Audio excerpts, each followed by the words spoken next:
시청자 여러분 안녕하십니까? 한 주간의 북한 관련 소식과 함께 주요 이슈를 분석해드리는 통일로 가는 길입니다. 문재인 대통령은 6월 15일 남북 정상회담 17주년 기념식에서 축사를 통해 북한의 대화를 촉구했습니다. 핵이나 미사일 실험 같은 추가 도발 중단을 전제로 했는데요. 기존의 남북 간 합의를 존중하겠다며 북한의 호응을 촉구했습니다. 문재인 대통령이 6.15 남북 정상회담 17주년 축사에서 북한의 핵과 미사일 도발 중단을 전제로 남북 대화를 제안했습니다. 새 정부 출범 한 달여 만에 구체적인 대화 재개 조건을 제시한 겁니다. 북한이 핵과 미사일의 추가 도발을 중단한다면 북한과 조건 없이 대화에 나설 수 있음을 분명히 밝힙니다. 문 대통령이 도발 중단이란 전제를 달았지만 대화를 통한 북핵 폐기와 평화체제 구축 및 북미 관계 정상화를 언급한 것은 취임 후 처음입니다. 북한이 추가 도발을 자제하고 핵포기 의지를 보일 경우 북핵 논의의 핵심 의제를 모두 대화 테이블에 올려놓고 본격적인 협상에 나설 의지를 공개 천명했다는 점에서 주목됩니다.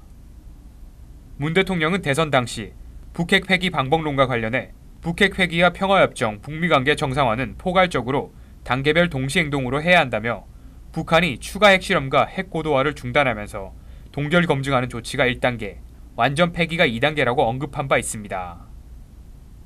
문 대통령은 최근 북한이 6.15 공동선언과 14 남북 정상선언 존중과 이행을 촉구하지만 핵미사일 고도화로 말 따로 행동 따로인 것은 바로 북한이라고 비판하면서 우리는 우리대로 노력하겠지만 북한도 그래야 한다고 강조했습니다.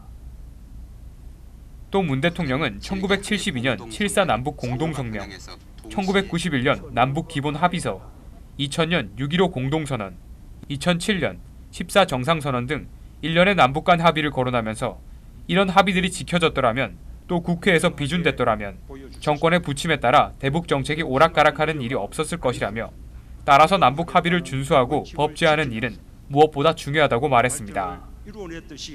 통일로 가는 길, 김지수입니다. 문재인 한국 대통령과 도널드 트럼프 미국 대통령의 첫 번째 정상회담이 오는 6월 29일 워싱턴 DC 백악관에서 개최될 예정입니다. 문재인 정부가 출범한 지 불과 50일 만에 개최되는 이번 정상회담에서는 양국 정상이 확고한 한미동맹의 비전을 재확인하고 북핵 문제에 대한 긴밀한 정책 공조 방안을 논의하는 동시에 개인적 유대 관계를 형성함으로써 앞으로 한미 관계의 지속적인 기틀을 마련하게 될 것으로 기대되고 있습니다. 특히 북한의 도발과 위협이 그치지 않고 있는 상황에서 양국 정상이 평화적인 방식으로 북핵 문제를 해결한다는 공동의 목표를 바탕으로 서로에 대한 굳은 신뢰하에 한 채 틈도 없는 완벽한 대북 정책 공조를 해나갈 수 있기를 바랍니다. 통일로 가는 길 오늘 순서를 마칩니다. 시청해주신 여러분 고맙습니다.